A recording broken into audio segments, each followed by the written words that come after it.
ക്യാൻസറിനെതിരെ പൊരുതാനായി Calicut city service സഹകരണ ബാങ്കും MVR cancer സെന്ററും സംയുക്തമായി അവതരിപ്പിക്കുന്ന ക്യാൻസർ ചികിത്സാ സഹായ പദ്ധതിയാണ് മാസ് കെയർ.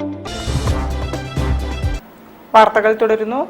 എപ്സോ ബേപ്പൂർ നിയോജക മണ്ഡലം വാർഷിക ജനറൽ ബോഡിയോടൊപ്പം നടന്ന വ്യാപാര ഉൽപ്പന്നങ്ങളുടെ പ്രദർശന മേള ശ്രദ്ധേയമായി. ഇലക്ട്രിക്കൽ, പ്ലംബിംഗ് രംഗത്തെ പ്രമുഖ ഉൽപ്പന്നങ്ങളുടെ പരിചയപ്പെടുത്തൽ വ്യാപാരികൾക്കും ടെക്നീഷ്യന്മാർക്കും ഉപകാരപ്രദമായി. എപ്സോ മലപ്പുറം ജില്ലാ ട്രഷറർ അക്ബർ രായൻകുട്ടിയും ട്രഷറർ മുസ്തഫ ഗുഡ്വിലും ചേർന്ന് വ്യാപാര പ്രദർശന മേളയുടെ ഉദ്ഘാടനം നിർവഹിച്ചു. ജനറൽ ബോഡി യോഗത്തിന്റെ ഉദ്ഘാടനം Feroke municipal chairman NC Abdul Razak നിർവഹിച്ചു. ചടങ്ങിൽ അംഗങ്ങളുടെ മക്കളിൽ മികച്ച വിജയം കരസ്ഥമാക്കിയ വിദ്യാർത്ഥികളെ മൊമന്റോ നൽകി അനുമോദിച്ചു. 60 വയസ്സ് പൂർത്തിയായ വ്യാപാരികളെ ചടങ്ങിൽ പൊന്നാടയണിയിച്ച് ആദരിച്ചു. മണ്ഡലം പ്രസിഡന്റ് അസീസ് മലബാർ അധ്യക്ഷനായിരുന്നു.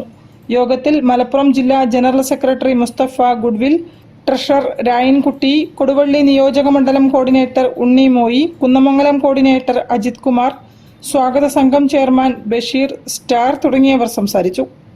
മണ്ഡലം general secretary Babu Koyas, treasurer Manoj Nichu തുടങ്ങിയവർ നേതൃത്വം നൽകി. News bureau, Kozhikode. ഹനുമാൻ സേന ഭാരതിന്റെ ആഭിമുഖ്യത്തിൽ നവരാത്രി ആഘോഷിച്ചു. വിജയദശമി പൂജയിൽ നിരവധി ഭക്തജനങ്ങളും